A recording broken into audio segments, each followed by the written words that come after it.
How to add UniCredit card to Apple Pay. Want to pay quickly using your iPhone or Apple Watch? Here's how to add your UniCredit card to Apple Pay step by step. First, open the Apple Wallet app on your iPhone.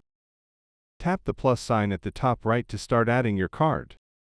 Choose credit or debit card, then either scan your UniCredit card with your camera or type the details manually: card number, expiration date, and CVV. Apple Pay will ask you to verify your card. You can confirm through SMS code, email, or the UniCredit banking app. Enter the code and tap Confirm. Once verified, your UniCredit card is ready to use. Just tap your iPhone or Apple Watch at checkout and pay instantly. And that's it. Your UniCredit card is now connected to Apple Pay. Like and subscribe for more quick banking tips. Thanks for watching.